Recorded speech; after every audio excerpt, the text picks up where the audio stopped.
Assalamualaikum warahmatullahi wabarakatuh. Perkenalkan, nama saya Khairunisa dengan IPM 236910346. Baik, di sini saya akan membuat sebuah video penjelasan mengenai tentang perubahan zat padat dan zat cair. Sebelum kita mulai video tersebut, alangkah baiknya Ibu menyapa anak-anak Ibu dulu terlebih dahulu ya. Hai anak-anak Ibu, apa kabar? Semoga sehat ya. Nah, kita akan mulai pembelajaran kita hari ini, yaitu mengenai tentang perubahan zat padat menjadi zat cair. Sebelum kamu memasuki pelajaran tentang perubahan zat cair, kamu harus mengetahui dulu pengertian zat padat dan zat cair. Zat padat adalah suatu benda yang memiliki bentuk yang tetap, volume tetap, dan kerapatan molekul. Nah, apa sih Bu bentuk yang tetap itu? Bentuk yang tetap pada zat padat tidak berubah bentuk meskipun dipindahkan dari suatu tempat ke tempat yang lain. Bentuknya hanya berubah jika diberikan gaya atau diproses tertentu seperti dipanaskan. Terus volume tetap. Volume tetap itu apa sih Bu? Nah, sini Bu akan menjelaskan tentang volume tetap. Volume tetap pada zat padat juga dikonstankan, tidak dipengaruhi oleh tekanan. Terus di sini yang terakhir, kerapatan molekul. Kerapatan molekul, partikel atau molekul dalam zat padat tersusun rapat dan teratur sehingga gerakan molekulnya sangat terbatas. Jadi gerakan zat padat itu hanya di situ-situ aja. Dia nggak bisa kemana-mana, dia juga tidak bisa bergerak dengan bebas. Hanya bergetar pada posisi tetap. Contohnya seperti apa Bu? Contohnya seperti kayu, besi, plastik, logam. Terus yang kedua yaitu zat cair. Zat cair itu apa sih Bu? Zat cair adalah suatu wujud benda yang memiliki bentuk tidak tetap. Terus yang kedua yaitu volumenya tetap. Yang ketiga kerapannya molekul. Yang keempat yaitu daya alir.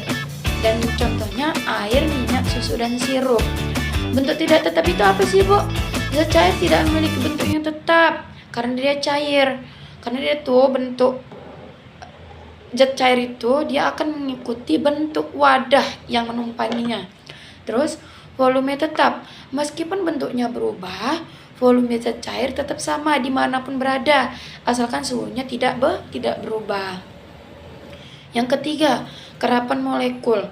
Partikel atau molekul dalam zat cair lebih longgar dibandingkan dengan zat padat. Molekulnya bergerak lebih bebas namun tetap saling berdekatan. Yang keempat yaitu daya alir. Zat cair dapat mengalir dari suatu tempat ke tempat yang lain. Itu artinya dia bisa dapat berpindah-pindah. Contohnya ketika kamu lagi di kamar mandi, kamu ambil satu gayung air, kamu pindahkan ke ember yang lain. Nah, itu namanya dia sudah berpindah tempat. Ataupun kamu naikkan air tersebut dari gayung, kamu curahkan ke ember tadi. Nah, itu artinya dia dapat berubah tempat dari tempat tinggi ke tempat yang rendah. Nah, di sini Ibu akan menjelaskan perubahan pada zat padat dan zat cair. Perbedaan yang utama yang pertama yaitu zat padat selalu tetap, sementara zat cair menyesuaikan bentuk wadah. Yang kedua, molekul pada zat padat lebih rapat dan teratur dibandingkan zat cair. Yang ketiga yaitu zat cair memiliki kemampuan untuk mengalir sedangkan zat padat tidak. Itu artinya zat padat punya kemampuan untuk bergerak di wadahnya, sedangkan zat padat tidak dapat bergerak. Nah, di sini Ibu akan memberikan satu contoh perubahan fisika yang disebut peleburan atau mencair. Contohnya seperti lilin yang kita lelekan. Nah, di sini berikut beberapa penjelasannya. Yang pertama yaitu pemanasan. Ketika lilin dibakar, panas dari api, lilin berpindah ke bagian lilin di sekitarnya. Bagian terkena panas, khususnya di sekitar sumbu, akan mulai meleleh. Contohnya seperti ini ya anak-anak Ibu. Ini lilin. membakar lilinnya.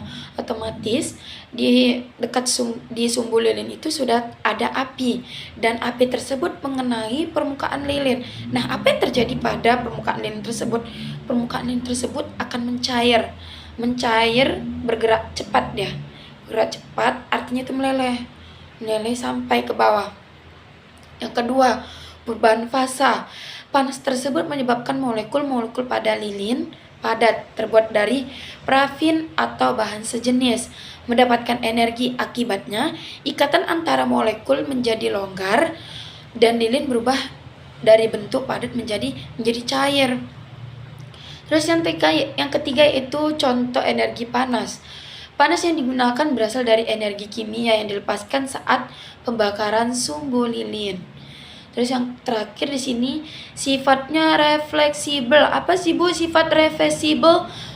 Sifat reversibel yaitu perubahan dari padat ke cair pada lilin bersifat reversibel.